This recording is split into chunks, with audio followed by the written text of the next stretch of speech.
पर्यावरण जो सुनवाई हुई थी, इस कंपनी के पक्ष में जो सहमति पत्र जारी हुए थे उस पर आरोप लगे थे कि वो फोटो हस्ताक्षर हुए हैं। उसके बाद परिवादियों ने थाने में रिपोर्ट दी थी, अभी तक उस पर एफआईआर दर्ज क्यों नहीं हुई?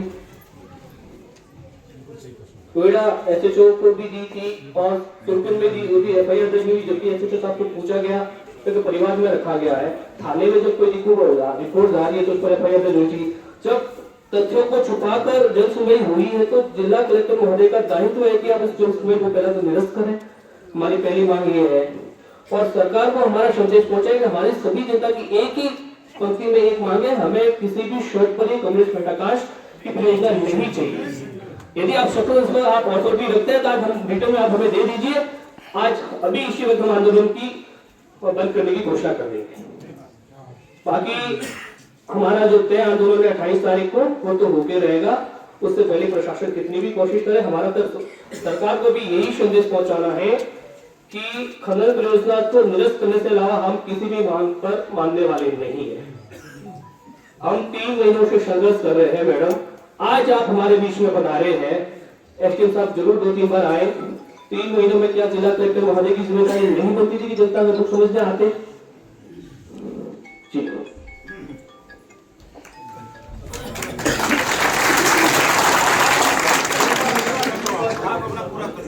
उसके बाद में जब भी हम संवैधानिक तरीके से प्रोटेस्ट कर रहे थे, बिल्कुल कानून के दायरे में रहकर हम प्रोटेस्ट कर रहे थे, हमें पुलिस प्रशासन द्वारा डराया गया, प्रशासन स्तर पर धमकाया गया और आप कह रहे हो प्रशासन इसमें इन्वॉल्वमेंट नहीं है।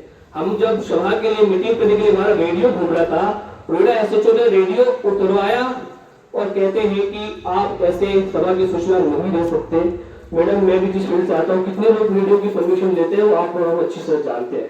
हम जल जमीन और जंगल की लड़ाई के लिए लड़ रहे हैं, ना किसी का मेरा व्यक्तिगत मामला है, ना मेरी कोई जमीन जा रही है, लेकिन मेरा क्षेत्र इस आग में चल रहा है। तो इन दुख में आपको हमारा समझना पड़ेगा। आप हमारे लोग हैं और हम आपके हैं। 800 हेक्टेयर जमीन पर यह प्रपोजल बना, हमारी सिंचित जमीन तो असिंचित बताई गई। इस कंपनी पर जिला प्रशासन ने क्या एक्शन लिया, कैसे प्रपोजल बना दिया उन्होंने कि हमारी पीवल जमीन को ये असिंचित नॉन इरिगेट बता रहे।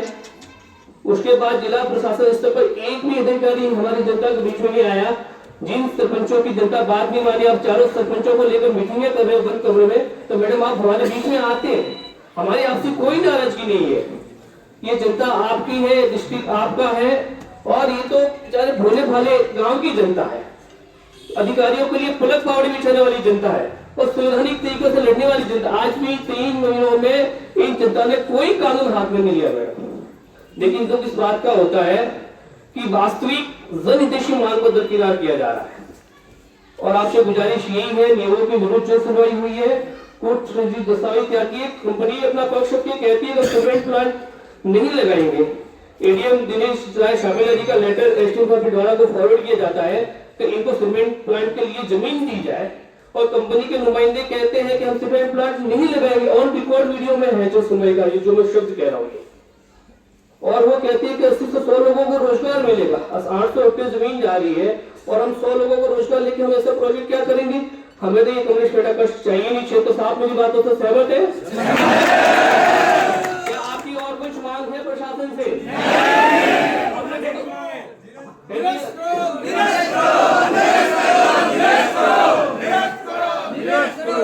अभी एक ही आप सभी की आप सुन लो, अभी एक ही मांग है ना, जैसे